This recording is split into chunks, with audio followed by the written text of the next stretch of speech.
you're interested in other people and you want to talk to other people, and you just do it. You're repaid in kind. And one of the things you find when you travel is, you'll say to somebody, "Oh, where are you from?" "Well, I'm from here." And then they say, "Where are you from?" Yeah. And I'm from Ireland. And they, "Oh, Ireland." It's a positive, almost invariably. It is a positive. Whatever it is they've heard about Ireland, it might be very little, or it might be actually quite a lot. But whatever it is, 99 times out of 100, it is positive.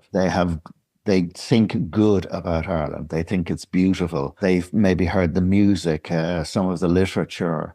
They've maybe met a couple of Irish people and have enjoyed their company. So I think there's a lot about us that is really good and is distinctive.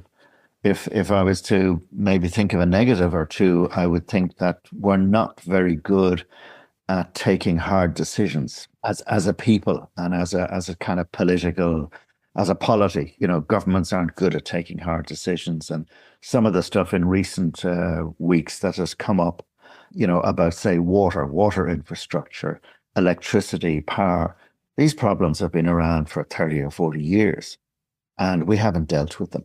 And that does not speak good of us as a people. I was reading something there. My old colleague Pat Leahy in the Irish Times was writing it on Saturday about Ardnacrusha. Could Ardnacrusha happen now? Never. And the answer was probably not. It would get bogged down in planning and political argument for 30 or 40 years.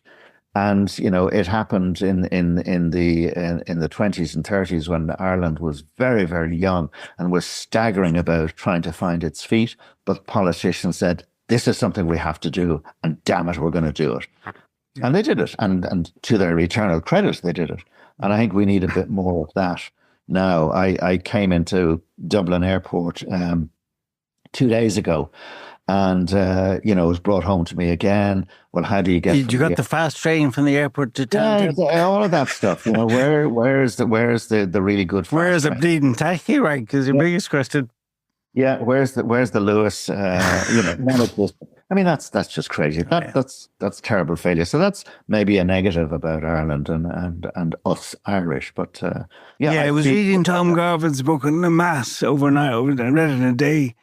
Yeah. It struck me how, you just say decisions were made, decisive thinking, a kind of precision that we have never seen since in many ways. That's right. And he and T.K. Whitaker were men who had vision, and, they came out of De Valera, plunged the country into protectionism, and we became narrow focused in all sorts of ways, social, political, economic.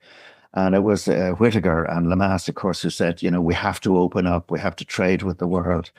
And that led to the joining the European Union as it is now and what have you. And we do need, in my view, people of vision and the housing crisis. Good God, so many people who might listen to this podcast will be caught up in the housing crisis. And that's been going on now for, 10, 12 years or so. And we really haven't got to grip with it. TK was the most amazing man. I thought I went up and met him in Gleason's, just having lunch. I had to introduce myself. He just blew my mind. A charming man, so understated, but what a genius. Yeah, well, he would have influenced your college years. Yeah, absolutely. To see my academic studies in front of me in live and on my back notes was incredible.